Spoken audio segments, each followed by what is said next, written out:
many, this represents an ideal day in Union Square Park. The point of a public park is what you see here, all these vendors and the public. Not so fast. The Parks Department is proposing new regulations to make some of the most crowded spots in the city less dense by limiting the number of vendors there. Certain parts of parks have become very overcrowded, and people trying to walk through the park or to the park have to walk through a gauntlet of vendors who don't have permits and aren't required to have permits, but just set up pretty much willy-nilly wherever they like. Expressive matter vendors, as they're called, sell everything from original artwork to photographs to knickknacks. Parks is proposing limiting their number in high-traffic spots that include the High Line, Union Square Park, and Battery Park. Jonathan Letterman is one of them and has harsh words for Mayor Bloomberg and Commissioner Benepe.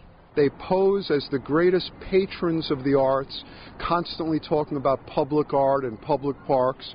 In reality, their full-time job is to privatize all the parks, to put corporate art in the parks, and to eliminate artists' freedom of expression. But the Parks Department says that's just not true. It's been examining the overcrowding issue for years.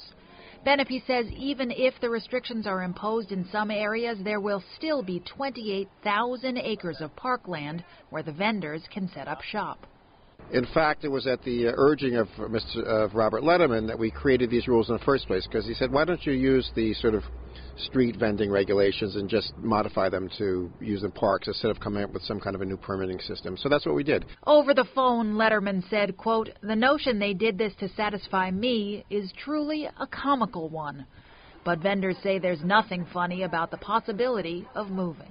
The effect is basically to ghettoize the artists, put them in the little boxes where no one will see them. There's a public hearing scheduled for April 23rd.